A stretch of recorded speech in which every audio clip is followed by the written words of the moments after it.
وادەیەکی کەم لە پێش لایەنە سیاسیەکانی هەرێمی کوردستان ماوە بۆ باشکردنی ڕەوشە سیاسیەکەی نێوانیان کە تا ئێستا لایەنەکان ناکۆکن و دوور بە دوور لێدوانی جیاجیا ئاراستە یەکتر دەکەن.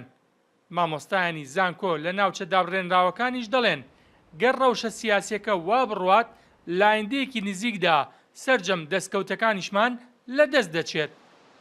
بەداخەوە ئێمە حزبەکانمان هێشتا یەکدەنگ نیین و بۆ کاراکردنەوەی پەرلەمان بۆ پرسی ڕێفراندۆم بۆ هەموو پرسەنەتەوەیەکانمان ئێمە یەکدەنگیمان نییەوە. ئەمە گەورەترین کێشەیەکە لە نێوان حزبەکان و کاریگەری گەورەیەکی هەیە لەسەر کۆمەڵگەی کوردەواریمان. خۆدەما زەرەرێکی گەورەیە لەبەر ئەوە یەکم زەرمەند لەم حاڵەتە کۆمەڵگەی کوردەواریە، ملەتی کووردە، هەرێمی کوردستانە، کوردستانی گەورەی شەتوانی بڵێن زەرمەندە لەم حاڵەتە. لە ڕاستیە تاوەکو ئەو بارودۆخە بەم شێوەی ئێستا بمێنێتەوە هیچ ئومێدێک لە ئارادا نییە بۆ ئەوەی کە بتوانرێت گۆڕانکاریە بکرێت یاخود هەنگاوی بچینە پێشەوە.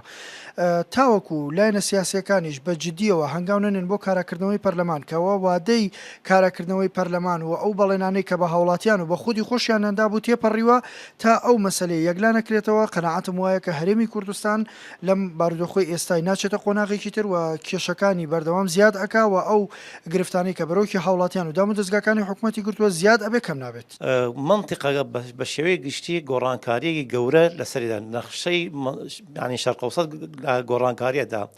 ئەمجا ئێمەی ملەتی کورد ئەم لایەنە سیاسەیانە هەڵبەتە وڵاتانی ئەقلیمیش کاریگەریە زۆریان هەیە پێیان ناخۆشە کورد سەربەخۆیی بنێت یان دەستکەوتێگە بێت بەڵکو بە پێچەوانەوە پێیان خۆشە ئەم نیشە بڕۆخێنن ئەم دەستکەوتە. چاودێرێکی سیاسیش دەڵێت هیچ ئاسوەیەک بەدی ناکرێت لە هەنگاونان بۆ چارەسەرکردنی ڕەوشەکە. هیچ ئاسوەیەک بەدی ناکەم کە ئەو کێشانە بەو زوانە چارەسەر بکرێ. ئەگەر نێت و ئەو لایەنانە هەنگاو بەرەو پێشن و نەنەن ئیش بۆ یەک هەڵوێستی نەکەن بڕوا ناکەم چارەسەری کێشەکان بکرێت و پەرلەمانیش کاران ناکرێتەوە بە وەسع. لە 12 ئۆکتۆبەری ساڵی 2015ەوە بە بڕیاری لایەنێک پەرلەمانی کوردستان پەک خراوە. ئەمەش کاریگەری زۆری کردووەتە سەرجەمکایەکان لە هەرێم. لەگەڵەوەشدا سەرکردایەتی یەکێتی نیشتیمانی کوردستان بەردەوام هەوڵی داوە ناکۆکیە سیاسیەکانی نێوان حیزبەکان چارەسەر بکات پەرلەمانی کوردستانیش کارا بکرێتەوە.